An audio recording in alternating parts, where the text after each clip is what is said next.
8 अगस्त 2024 को union minister किरण रिजिजू के द्वारा पार्लियामेंट में वक्फ अमेंडमेंट बिल 2024 पेश किया गया था, जिसका रिजल्ट कल 2 अप्रैल को लगभग 12 से 14 घंटे के डिबेट के बाद निकल आया। वक्फ अमेंडमेंट बिल लोकसभा से पास हो गया।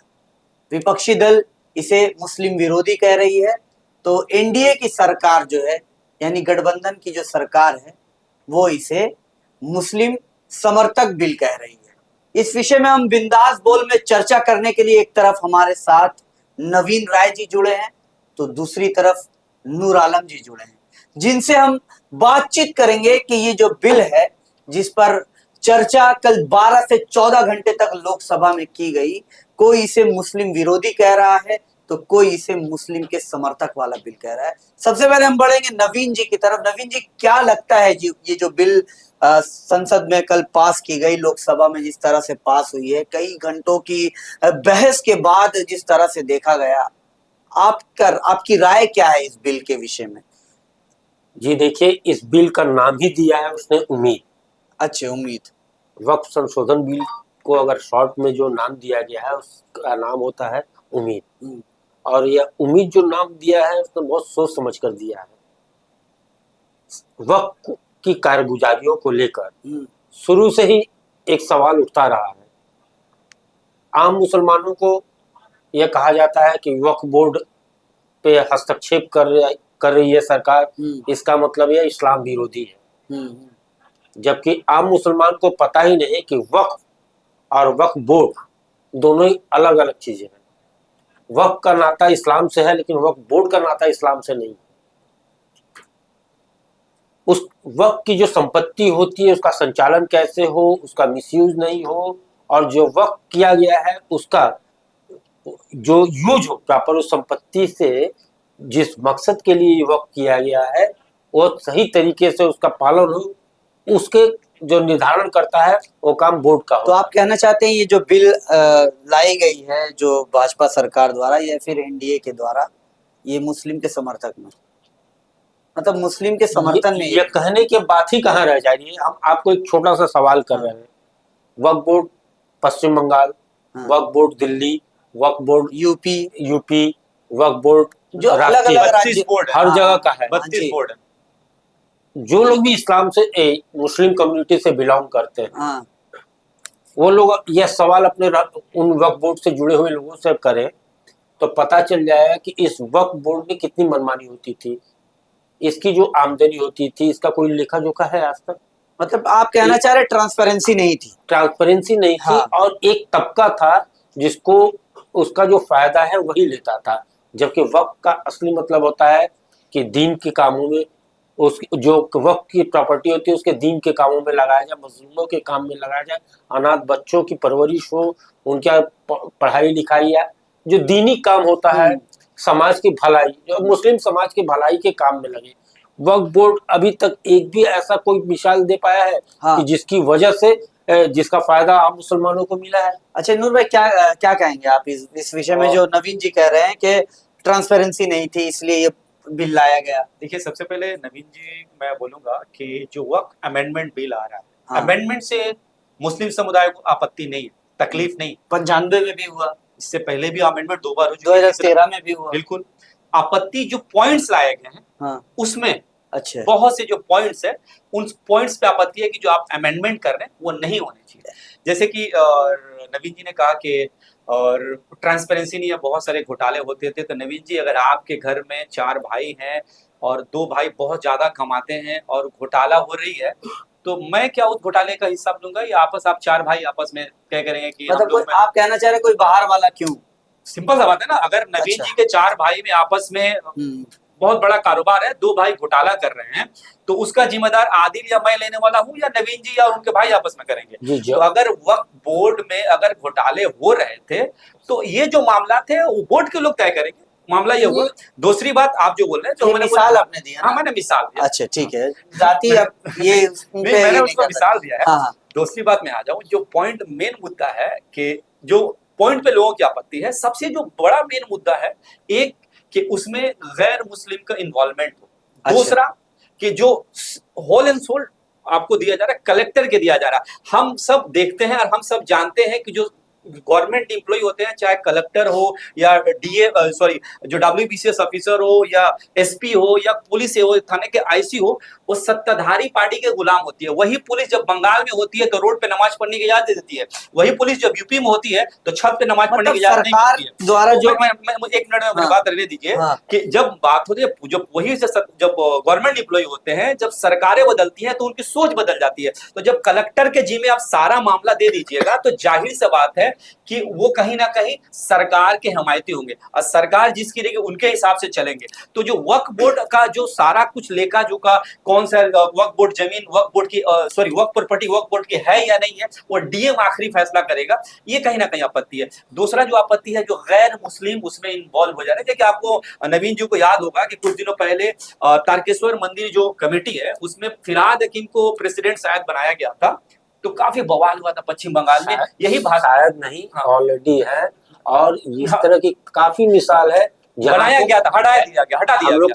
तो यही भाजपा है, यही भाजपा के जो लीडरान थे, और नवीन जी मुझे अपनी बात रखने दें, यही भाजपा के लीडरान थे जो आपत्ति कर रहे थे, प्रोटेस्ट कर रहे थे। और अभी इतना बड़ा एक बोर्ड है, उसमें गैर मुस्लिम जो आ रहे हैं, उसमें आपत्ति है कि आप थर्ड पार्टी को नहीं लाएं। अगर लाना है तो आप राम मंदिर जो ट्रस्ट है उसमें क्या आप गैर मुस्लिम को ला सकते हैं क्या? मतलब मुस्लिम को या फिर गैर हिंदू को ला सकते हैं? सॉरी, मुस्लिम को ला सकते हैं या हिंदू जो नहीं क्रिश्चियन को ला सकते हैं? नहीं ला सकते हैं, क्योंकि वो आपका धार्मिक स्थल है। आपके धार्मिक लोग रहेंगे तो ज्यादा बेहतर है। हम कभी नहीं बोलेंगे कि राम मंदिर ट्रस्ट में कोई मुस्लिम या कोई दूसरे जात धर्म के लाया जाए, नहीं, हिंदू भाइयों की आस्था जुड़ी है, हिंदू भाई उस ट्रस्ट में, और हिंदू ही उसको अच्छे से समझ सकते हैं अपने। जी, आप पहली बार थोड़ा कॉन्सेप्ट क्लियर कीजिए। आपने जो सवाल उठाया कि उसमें मुस्लिम को गैर मुस्लिम को लाने बोर्ड में लाया जी, वहां पे आपको एक चीज देखना होगा, वहां गैर मुस्लिम नहीं आ रहा है, वहां पद आ रहा है।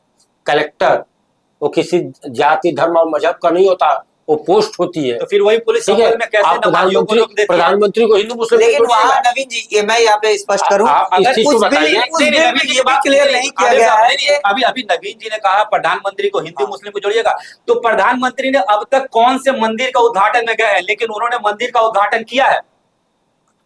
प्रधानमंत्री मंदिर का उद्घाटन कौन से मंदिर का उद्घाटन में गए? वही प्रधानमंत्री के चादर भी भेजा है अजमेर में, वो गए थे, मस्जिद का उद्घाटन किए थे। आप बुलाए किसी मस्जिद को उद्घाटन में बुलाए? देखिए, हम लोग का डिस्कशन जो हो रहा है वो अलग चीज है। आप एक चीज बताइए कि आपने कहा वक्फ बोर्ड के संचालन में आपके घर का झगड़ा, 4 भाइयों का झगड़ा होगा तो गैर को क्यों हिसाब देंगे? आपने यही मिसाल पेश की। अब हमको बताइए कि अगर 4 भाई बिजनेस कर रहे हैं और एक भाई बिजनेस में घोटाला कर रहा है, तो आप इनकम टैक्स के घोटाले में उसे छुपा लीजिएगा, इनकम टैक्स को जवाबदेही नहीं कीजिएगा। लेकिन यहाँ जब आप यहाँ पे सरकार के जो बनाए हुए प्रावधान में आप आएंगे तो आपको यहाँ भी आना होगा। बोर्ड है ये एक और चीज है, बोर्ड का संचालन आप उसी संसद से करवा रहे हैं। उस संसद में आपको संशोधन दे रहा है। नवीन जी, मैं कांग्रेस के समय के संशोधन मंजूर है। थोड़ी है, मैंने क्या कहा कि संशोधन से आपत्ति नहीं है, पॉइंट से आपत्ति है।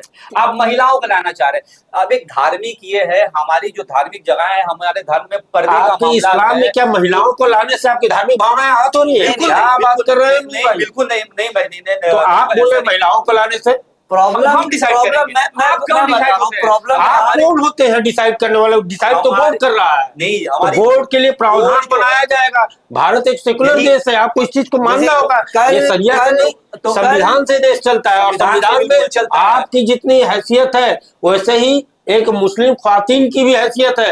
आपके बोर्ड का जो हक है वही उस मुस्लिम महिला का भी है। उसकी गवाही आपसे नहीं, भारतीय संविधान का आदि नहीं है। आप इस कॉन्सेप्ट को अलग कीजिए। हम किसको लाएंगे, किसको नहीं लाएंगे, ये हमारी संगठन तय करेगी। हमारे संगठन तय करेंगे, सरकार के अंडर में है। थोड़ा रुकिए ना, जब हमारे संविधान में ये है कि हर किसी को अपना धार्मिक जो आस्था है वो कर सकता है, अपने धार्मिक आस्था को फॉलो कर सकता है, उसका मतलब किसी को बिना हार्म के वो प्रचार भी कर सकता है, लेकिन दूसरे के आस्था को हार्म नहीं कर, इधर हिंदू हो और मुस्लिम हो। ठीक है, यहाँ जो बात हो रही है, जो मुस्लिम दल है या फिर जो इंडिया अलायंस में जो पार्टियां हैं, उनका कहना ये है कि इस बिल में जिस तरह से हिंदुओं का या फिर जो दूसरे धर्मों के लोगों का जो इंक्लूड किया जा रहा है, हस्तक्षेप बढ़ रहा है, आप कहना चाह रहे हैं। जी, तो क्या इसी तरह से भाजपा सरकार राम मंदिर या दूसरे मंदिरों के जो इंडोमेंट है या फिर जो उनका ट्रस्ट है उसमें मुसलमानों को या फिर सिखों को या फिर क्रिश्चियन को लाएगी? ये इंडिया अलायंस की तरफ से और जो मुस्लिम संगठन है उनके तरफ से ये कंसर्न दिखाया जा रहा है। दूसरी तरफ भाजपा ये कह रही कि हम इस चीज को ट्रांसपेरेंसी लाने के लिए, कोई घोटाला ना हो, इसमें सब लोग जो है पब्लिक डोमेन में वो चीज हो और बाकायदा डिजिटलाइज किया जाए तमाम प्रॉपर्टीज को। तो ये मुद्दा देखिए, मैं एक आखिरी सवाल में जा रहा हूं, मैं आखिरी सवाल रेलवे की सबसे बड़ी संपत्ति थी, सरकार ने क्या किया, उसे बेचना शुरू कर दिया। हाँ। अब उसका क्या है कि तीसरी बड़ी संपत्ति वक्फ बोर्ड को, क्या भाजपा सरकार ये संशोधन करके देगी कि जो भी वक्फ प्रॉपर्टीज है कभी भी किसी थर्ड पार्टी को बेचा नहीं जाएगा? क्या गारंटी है कि आने वाला 10 साल या 2 साल या 4 साल के बाद ये अडानी अंबानी को नहीं दिया जाएगा? नवीन जी से मैं सवाल लूंगा कि क्या मंदिरों के ट्रस्ट में या एंडोमेंट में या गुरुद्वारे के एंडोमेंट में या जो क्रिश्चियन के जो एंडोमेंट होते हैं उसमें किसी गैर मतलब उनके अलावा किसी दूसरे मजहब के लोगों को लाया जाना ठीक होगा? क्यों नहीं लाया जाना ठीक होगा? अभी आप इस चीज को बताइए। सनातन, लेकिन राम मंदिर के उद्घाटन में द्रौपदी मुर्मू को भी नहीं बुलाया गया। ये आप लोगों का भ्रम है। नहीं बुलाया गया, लोगों का भ्रम है, उस भ्रम को दूर कर लीजिए। मेरा नहीं, ये लोग कह रहे हैं, लोग कह रहे हैं। द्रौपदी मुर्मू बकायदा गई है, राम मंदिर में पूजा अर्चना की है। लेकिन कब गई? आपको पता है कि उनको निमंत्रण नहीं दिया? कब गई थी? उनको आमंत्रण नहीं दिया गया था। कब गई थी आप बताइए ना, हमको जानकारी है तो आप बताएं। वो अपने शेड्यूल के हिसाब से गई है। एक प्रेसिडेंट हो, चलिए बुलाने के लिए तो राहुल गांधी को ही बुलाया गया। अब रहा सवाल है कि जैसे आपने कहा ना कि वक्त में हस्तक्षेप में आपको बड़ा आपत्ति हो रही है, नूर जी आप ये बताइए कि आपको पता है कि मंदिरों के मुस्लिम समुदाय का जो पक्ष है, मतलब आप रिप्रेजेंट, मैं आपको रिप्रेजेंट कर रहा हूँ। आप तो अभी यहाँ पे हम और दो हैं। हाँ। तो हम आपको रिप्रेजेंट कर रहे हैं, मतलब आप व्यक्तिगत रूप पे मैं कोई छिटाकसी नहीं कर रहा हूँ या कोई कमेंट नहीं कर रहा हूँ। मेरा कहना है कि जो मंदिर परिचालन समिति होती है, कुछ देर पहले आपने एक उदाहरण दिया कि उसमें बॉबी हकीम को, फिरहाद हकीम को रखा गया था, उस पर लोग आपत्ति जताए। तो वो अभी है या फिर है? फिरहाद हकीम हटे कहाँ है? अच्छा, अभी प्रेसिडेंट है, आप पता कर लीजिए। अच्छा, और जान लीजिए, हम लोग का देवघर जहाँ पे ज्योतिर्लिंग है, 12वां ज्योतिर्लिंग है देवघर में, बाबा धाम जिसको लोग कहते हैं, बाबा धाम के मंदिर परिचालन समिति का सेक्रेटरी ऑलरेडी मुस्लिम है। आप शायद इस बात को नहीं जानते हैं। तिरुपति बालाजी, जिसके मंदिर के प्रसाद को लेकर भी विवाद हुआ, उसके मंदिर के परिचालन समिति कौन कंट्रोल करता है? सरकार करती है। मंदिर की आमदनी का सारा, जो मंदिर की जो आमदनी होती है कौन लेता है? सरकार लेती है। विंध्यवासिनी मंदिर हो गया, इस तरह के जितने हिंदू बड़े मंदिर हैं उनका परिचालन सरकार के अंडर में रहता है और उसकी होने वाली आमदनी सरकार लेती है। आपने कहा बिल्कुल सही बात कहा। तो ऐसे तो और आप इस सेकुलर देश में, जैसे आप अपने लिए अलग प्रावधान क्यों मांग रहे हैं? आप जो समानता का अधिकार मांगते हैं। मेरी बात सुनिए, शाम बाजार जो बेगम मस्जिद है, वहाँ की जो सिक्योरिटी वो बंगाली भाई, हिंदू भाई, ऐसे बहुत सारे बहुत सारे जहाँ पे आपको मिल जाएगा। मामला लेकिन यहाँ वो तय हिंदू भाइयों ने मुस्लिम समुदाय के लोगों को रखा है। यहाँ पे भी मुस्लिम समुदाय के लोग तय करेंगे किसको हमको रखना है, सरकार किसको नहीं तय करना। आपकी बात से मैं कहीं डिफर नहीं कर रहा हूँ। मेरा कहना है कि ये जो संचालन परिचालन में ट्रांसपेरेंसी लाने के लिए ही तो इस बिल को लाया गया है। अब इस आप ही बताइए कि इसके पहले दो आप बिल्कुल ट्रांसपेरेंसी लाएंगे क्या? मैंने जो कहा कि क्या गारंटी है कि सरकार के लोगों की ज्यादा है। काहे को इससे बात कर रहे हैं जी? पहले आप तो सुनिए। 22 लोगों में इसमें जो संशोधन हुआ है, इसमें जो संशोधन हुआ है उसमें किरण रिजिजू जी का आपने भाषण सुना है? बिल्कुल सुना है। उसमें उन्होंने क्या कहा कि गैर मजहबी लोग उसमें घुस रहे हैं। बिल्कुल वीडियो मेरे पास, लेकिन क्लियर भी नहीं किया उन्होंने साफ क्लियर किया है कि उसमें बहाली नहीं रहेगा। हाँ, पद रहेगा। हाँ, लेकिन पद वाला जो है बहुत सारे क्लॉज क्लियर नहीं है।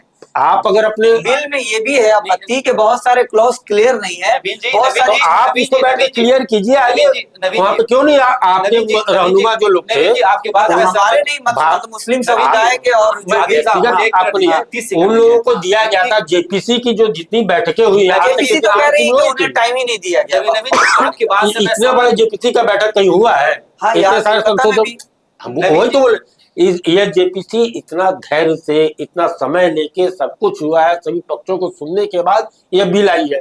आप बताइए ना, आप तो आज इस संशोधन का बहुत विरोध कर रहे हैं, आप उस वक्त कहाँ थे जब मेरी संपत्ति पे उंगली रख के वक्फ बोर्ड बोल देता था कि ये वक्त की ये संपत्ति तो है? सरकार तय करेगी, सीबीआई तय करेगा, ईडी तय नहीं नहीं करेगा। नहीं नहीं, आप ना, तब ना, आपका ये तो- कॉन्सेप्ट ही क्लियर नहीं है। ये तो आप सरकार जाने की प्रॉपर्टी जिम्मेदारी है। सरकार वक्फ बोर्ड ने वक्फ पर रखा, उसका प्रॉपर्टी हो गया। अरे बहुत है, आपको बता दें, आप जिस बेगम मस्जिद का हवाला दे रहे हैं, वहां के जो कमेटी है उसकी कारगुजारियों के बारे में जानते हैं?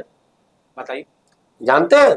ये वक्फ बोर्ड, आइए काशीपुर में चलिए, वहां पे वक्फ की जमीन पे ऑलरेडी बिल्डिंग खड़ा हुआ, राज्य सरकार द्वारा तो और बहुत सारी वहां चीजें पे बेची गई। जब वक्फ बोर्ड की तरफ से आपत्ति दर्ज कराई गई, आपत्ति दर्ज हुई, अब प्रमोटर एक थैला लिया, यहाँ दिया, अंबानी का माना नाम चल नहीं, गया। नहीं, अंबानी का भी उदाहरण दे दो। आपने जो हमारे कहा यहाँ पर वैसे, प्रॉपर्टी अच्छा, वक्फ बोर्ड की तरफ से बोल दिया गया कि ईडन गार्डन उसकी संपत्ति है, हाँ, विक्टोरिया मेमोरियल उसकी संपत्ति है, राजभवन। राजभवन उसकी संपत्ति है। आधार क्या है? तो अब बगैर आधार का क्या प्रॉपर्टी उसकी हो जाती है? यही जी, कैसे हो उसकी जाएगी? सुनवाई कहाँ हो रही है? आप हो इतने देर तक बोल दिए, कैसे आप हो एक गैर हिंदू का प्रॉपर्टी आप ले रहे हैं, सिवक की प्रॉपर्टी है, 1500 साल पुराना मंदिर आप बोल रहे हैं कि मेरे वक्फ की प्रॉपर्टी है।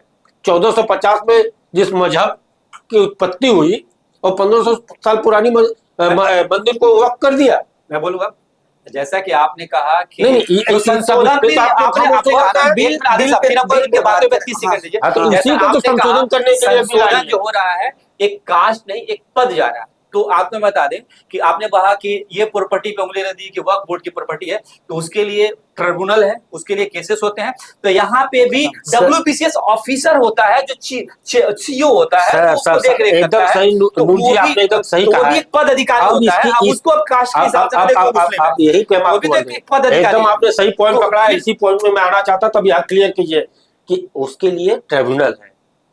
ट्रिब्यूनल में को भी तो कौन, हटा दिया गया। रुकिए, ट्रिब्यूनल का इसके पहले का जो ट्रिब्यूनल था कौन था? कौन था? ट्रिब्यूनल में आप भी, मुख्तार भी आप ही हैं, फरियादी भी, वादी भी आप ही है, फैसला भी आप ही है, जज भी आप है। और ट्राइब्यूनल का जो फैसला होगा, आप उसको लेकर केवल हाईकोर्ट जा सकते हैं, वो भी पुनर्विवेचना के लिए। याचिका दायर नहीं कर सकते हैं, उसके खिलाफ अपील नहीं कर सकते हैं। यह दिया गया था प्रावधान। आप पुनर्विचार की याचिका कर सकते हैं, अपील नहीं कर सकते हैं, यह प्रावधान दिया गया है। आज आप बिल के प्रॉपर्टी लीजिएगा, समर्थन में है। बिल्कुल, हम तो संशोधन का, मैं तो कहता हूँ, क्यों हाँ। आपने देखा नहीं, बंबई में लोग मिठाई बांट रहे हैं, दिल्ली में लोग नाच कर रहे हैं, ढोल नगाड़े बजा रहे हैं। फर्जी भी तो हो सकते हैं। फर्जी तो आप भी हो सकते हैं, फर्जी भी तो हो सकते हैं। कोई टीका लगा ले तो क्या वो सनातन हो सकता है, या फिर कोई टोपी पहन ले तो क्या मुसलमान हो सकता है? वो आप फर्जी बोल रहे हैं ना। देखिए, कोई भी तो चीज आप वो बोलिए, इस तरह से तरीके से सारे मैं देखिए, मैं एज अ रिपोर्टर यहाँ बैठा हूँ, मैं आपकी बात भी सुन रहा हूँ और नूर आलम जी की भी बात सुन रहा हूँ। आपने जैसा कहा कि मैंने इस सवाल किया कि फर्जी भी हो सकते हैं, उसी तरह कई मुस्लिम समुदाय जैसे कि इस बिल के हिमायत में है। कोई कह रहे हैं कि ट्रांसपेरेंसी आएगी, जो घोटाला हुआ वो सामने आएगा, लेकिन ज्यादातर अधिकतर जो मुस्लिम ऑर्गेनाइजेशन, मुझे 30 सेकंड दीजिएगा। बिल्कुल लीजिए। भाजपा नवीन जी ने कहा कि बहुत सारे मामला थे। भाजपा सरकार मेन जो कहना चाहती है कि इसमें भ्रष्टाचार हो रहे थे, हम भ्रष्टाचार को खत्म करेंगे। और जो वंचित लोग हैं, जो पिछड़े लोग हैं, जो गरीब लोग हैं, उनकी मदद करेंगे। तो सरकार सरकारी खजाने से वंचित लोगों की मदद नहीं कर पा रही थी। सरकार अपने कमाई से बेरोजगारों की रोजी नहीं दे पा रही थी। अब वक्फ बोर्ड के पैसे से रोजी देगा और उनकी हेल्प करेगा, उनकी मदद करेगा। चलिए ठीक है, यही बात। और इसके अलावा नूर साहब, यहाँ पे आपकी बात को मैं ले रहा हूँ। इसके अलावा आपने देखा है इसके जो वक्फ की जो प्रॉपर्टी है, उसका जब वैल्यूएशन किया गया था, तो उससे होने वाली आमदनी का कितना निकल रहा था कि मौजूदा दौर में कितना निकले? 1232 करोड़। तो लास्ट में मैंने बोला था कि 1100 स्टेज पे दे दी करोड़। जाएगी फलाना कंपनी को, 1100 अडानी अंबानी को, और कह दिया जाएगा अरे इतना करोड़ महाराज की कमाई काहे होगा। बौखला रहे हैं, बौखला यही यही बात होगा। सुनिए। अच्छा, मैं यहीं और पे इस इसकी डिबेट आमदनी को होनी 132 जी, करोड़। बिंदास बोल, ठीक है, यहाँ यहीं पे मैं इसको रोकता हूँ। नवीन जी चूंकि इस बिल के फेवर में है और नूर आलम जी इस बिल के विरोध में अपनी बात इन्होंने रखी। बिल्कुल। सबका अपना अपना, ये भी एक डेमोक्रेसी का एक हिस्सा है कि लोग एक चीज पर अपनी अपनी राय दे सकते हैं, ये भी एक डेमोक्रेसी है। और कहीं ना कहीं इस डेमोक्रेसी को बरकरार रखनी है कि हेल्दी कंट्री को, एक हेल्दी भारत, एक हेल्दी इंडिया को बनाए रखने के लिए इस तरह की डेमोक्रेसी की जरूरत है। हर व्यक्ति के अपना अपना जाती राय होना भी चाहिए। आप वक्फ बिल को लेकर क्या सोचते हैं? क्या ये वाकई में मुस्लिम विरोधी बिल है या मुस्लिम के समर्थन में बिल है? कमेंट करके जरूर बताएं। बिंदास बोल को देखते रहे, हम नए नए मुद्दे लाने की कोशिश करेंगे। जय हिंद, जय भारत।